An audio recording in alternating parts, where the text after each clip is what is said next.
কুমিল্লায় আইনশৃঙ্খলা পরিস্থিতির চরম অবনতি হচ্ছে। গত 2 মাসে 27টি হত্যাকাণ্ড এবং চুরি ডাকাতি সহ বিভিন্ন অপরাধমূলক ঘটনা ঘটেছে। এ বিষয়ে জানাতে কুমিল্লা থেকে যুক্ত হচ্ছেন সহকর্মী খালেদ সাইফুল্লাহ।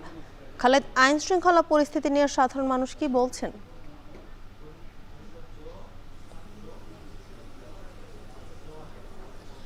জ্যোতিকা, সাধারণ মানুষ কিন্তু আইন শৃঙ্খলার অবনতি নিয়ে বেশ উদ্বিগ্ন। কুমিল্লায় গত 2 মাসে প্রায় 27টি খুনের ঘটনা ঘটেছে, যেটি এপ্রিল মাসে 10টি খুনের ঘটনা ঘটলেও মে মাসে কিন্তু আরও 17টি খুনের ঘটনা ঘটেছে। আমি একটু চিত্রটি তুলে ধরি।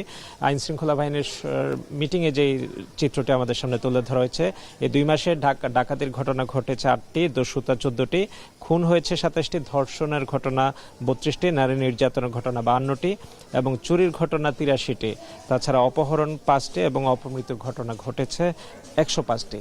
এরকমভাবে কিন্তু কুমিল্লার পুরো 17টি উপজেলাতে নানা রকম অপরাধ বাড়ছে, কিশোর গ্যাংয়ের নৈরাজ্য বাড়ছে, যার কারণে সাধারণ মানুষের যে সুন্দর স্বস্তির জীবন সেটি কিন্তু বিঘ্নিত হচ্ছে। চুরি ছিনতাইয়ের মতো ঘটনা ঘটছে এবং এ নিয়ে কিন্তু মানুষজন বেশ উদ্বিগ্ন। আইন শৃঙ্খলার পরিস্থিতির উন্নতি হোক, এটা সবাই প্রত্যাশা করেন।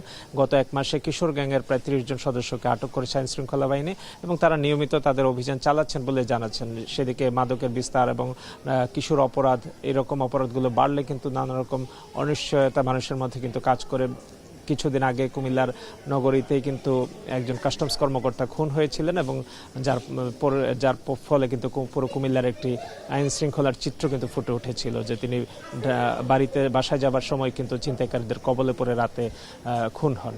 তো এরকম চিত্রগুলো মানুষকে ভাবিয়ে তুলছে। আইন শৃঙ্খলা বাহিনীর কাছে তারা প্রত্যাশা করেন যে এই নগরবাসী যেন পুরো শহরে এবং আশেপাশে উপজেলাগুলোতেও যেন আইন শৃঙ্খলার উন্নতি করা হয় এবং মানুষজন আসলে এই আইন শৃঙ্খলার অবনতিতে বেশ উদ্বিগ্ন। বিশেষ করে অল্প বয়সী কিশোররা যেভাবে দাপিয়ে বেড়াচ্ছে, নতুন নতুন নামে কিশোর গ্যাং গঠন করছে এবং তারা তাদের সংঘবদ্ধ হয়ে কিন্তু তারা জানান দিচ্ছে যে এই শহরে তারা নতুন একটি দল হিসেবে আবির্ভূত হচ্ছে। এগুলো কিন্তু ফেসবুক, সোশ্যাল মিডিয়াতে তারা প্রকাশ করছে এবং নগরবাসী এই বিষয়গুলো নিয়ে বেশ সরব যেন এই বিষয়ে প্রশাসন যথার্থ ব্যবস্থা গ্রহণ করেন। কারণ আমরা গত কিছুদিন আগে বুড়িচংয়ে একটি কিশোর গ্যাংকে দেখেছি সোশ্যাল মিডিয়াতে খুব তৎপরতা চালাতে। তো এই বিষয়গুলোতে সাধারণ মানুষ আইন শৃঙ্খলা বাহিনীর আরও বেশি তৎপরতা প্রত্যাশা করছেন।